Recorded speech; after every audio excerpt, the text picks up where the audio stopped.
Eighth class. Good morning प्यारे बच्चों, कैसे हो? हम भारतीय खोज पुस्तक पढ़ रहे हैं। हम इसका पाठ 7 पढ़ चुके हैं। इसका आज अंतिम भाग करेंगे। मैं हर बार आपको बताती हूँ कि यह पुस्तक आपके लिए बहुत फायदेमंद है।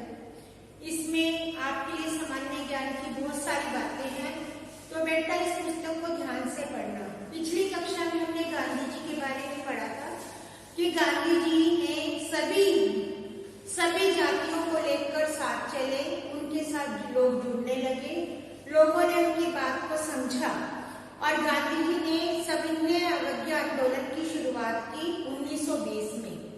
तो इसी के साथ हमने अगला भाग पढ़ने के लिए छोड़ दिया था। तो उसके बाद है पेज नंबर 112 पेज नंबर 112 में हम पहुंच गए थे, जहां गांधी जी के बाद अल्पसंख्यकों की समस्या, मुस्लिम लीग, मोहम्मद अली जिन्ना, इसके बारे में हम पढ़ेंगे। पेंसिल हाथ में रखेंगे, रेखांकित करेंगे वर्ड्स। जिसे सांप्रदायिक समस्या कहा जाता था। सांप्रदायिक मतलब जाति पाति के, वह अल्पसंख्यक के अधिकारों के साथ इस तरह तालमेल बैठाना था ताकि उन्हें बहुसंख्यक के खिलाफ पर्याप्त संरक्षण मिल सके। यहाँ पर क्या बताई, जो अल्पसंख्यक लोग थे वे बहुसंख्यक के साथ तालमेल बिठाना चाहते थे। भारत के अल्पसंख्यक यूरोप की तरह जातीय या राष्ट्रीय अल्पसंख्यक नहीं, वे धार्मिक अल्पसंख्यक हैं, अर्थात वे जाति के नहीं, धर्म से उन्हें भिन्नता थी। राष्ट्रीय दृष्टि से भारत एक विचित्र मिश्रण है, पर जातीय सवाल भारत में न कभी उठे न उठ सकते हैं। प्यारे बच्चों, भारत में जाति पाति का कोई भेदभाव नहीं, यहाँ केवल धार्मिक भिन्नता पाई जाती है। धर्म जातीय विभिन्नताओं के ऊपर है। जातियां या तो एक दूसरे से मिल जाती हैं या उनमें से अंतर करना कठिन होता है। जाहिर है, जाहिर मतलब स्पष्ट, धार्मिक दीवारें स्थायी नहीं होती। जो व्यक्ति अपना धर्म बदलता है, उसका जातीय पृष्ठभूमि या उसकी जातीय और भाषिक विरासत नष्ट नहीं हो जाती। अर्थात ना तो उसका धर्म बदलने से जाति बदली जाएगी, ना भाषा भी वही रहेगी, जाति भी वही रहेगी। परंतु राजनीतिक मामलों में धर्म का स्थान सांप्रदायिकता ने ले लिया। यह एक संकीर्ण समुदाय होता है, संकीर्ण छोटा।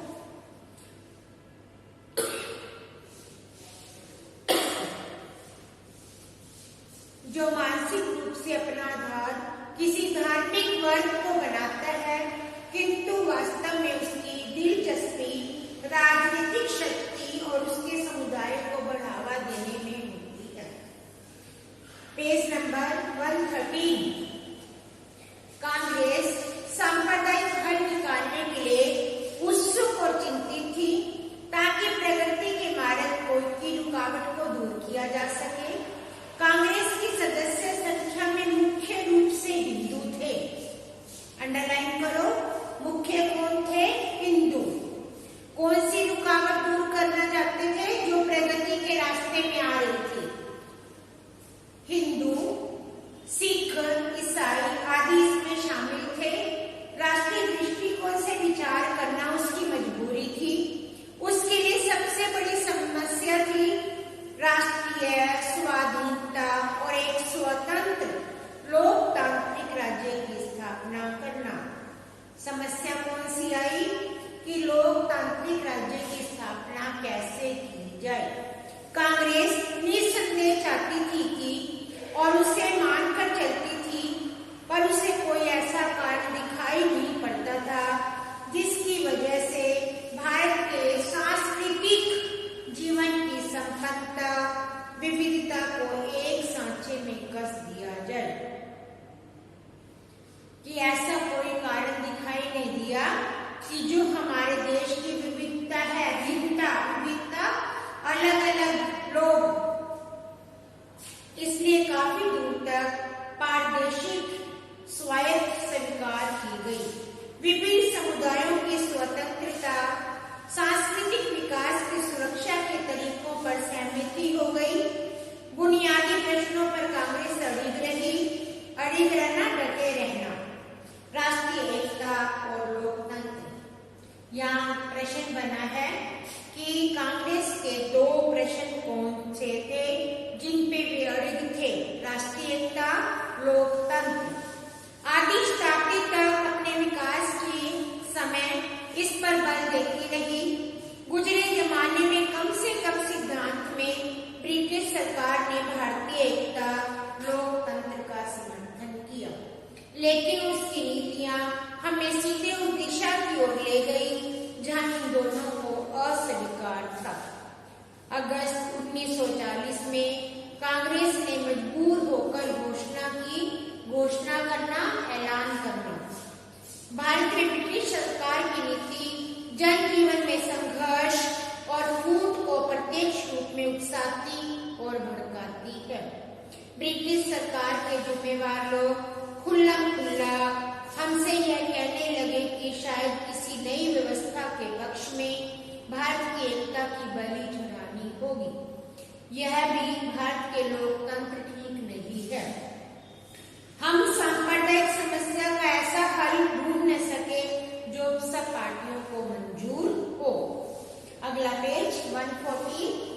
यह साफ जारी है, भारत में बहुत से सामंती प्रतिक्रियावादी समुदाय हैं। इनमें कुछ यहाँ की जमीन की उपज है, कुछ को जन्म देकर उनका पोषण अंग्रेजों ने किया है। संख्या की दृष्टि से वे भले ही कम हो, लेकिन उनके पास ब्रिटिश सत्ता की मदद है। बीते हुए दिनों में अंग्रेजों की नीति मुस्लिम लीग, हिंदू महासभा के मतभेदों को प्रोत्साहित करके उन पर बल देने की और सांप्रदायिक संगठनों को कांग्रेस के विरुद्ध महत्व देने की रही। किसकी नीति के बारे में बताया बच्चों?